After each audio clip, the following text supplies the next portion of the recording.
حضرت عبداللہ بن عمر رضی اللہ سے روایت ہے کہ رسول اللہ صلی اللہ علیہ وسلم نے فرمایا، روزہ اور قرآن قیامت کے دن بندے کے لیے سفارش کریں گے۔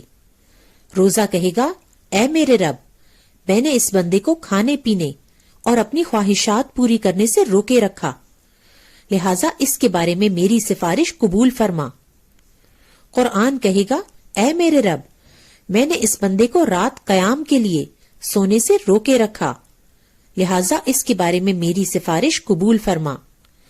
چنانچہ دونوں کی سفارش قبول کی جائے گی۔ اسے احمد اور طبرانی نے روایت کیا ہے۔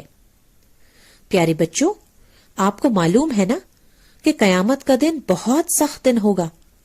اس دن کوئی کسی کے کچھ کام نہیں آئے گا، لیکن یہاں نبی اکرم صلی اللہ علیہ وسلم 2 اعمال کا ذکر کر رہے ہیں جو قیامت کے دن بھی انسان کی سفارش کریں گے۔ سفارش کرنے کا مطلب یہ ہے کہ اللہ تعالیٰ سے ریکویسٹ کریں گے کہ ہمیں معاف کر دیا جائے، ہمارے گناہوں کو معاف کر کے ہمیں جنت میں جگہ دی جائے۔ اور وہ 2 اعمال ہیں روزہ اور قرآن۔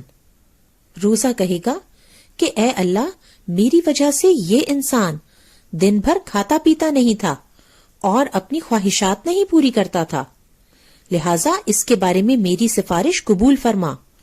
اور قرآن کہے گا کہ اے میرے رب، میں نے اس بندے کو رات سونے سے روکے رکھا، یعنی رات کے وقت جب ہم تراویح پڑھتے ہیں اور اس میں قرآن پڑھتے ہیں تو اس طرح قرآن کا پڑھنا انسان کے لیے سفارش کا باعث ہوگا۔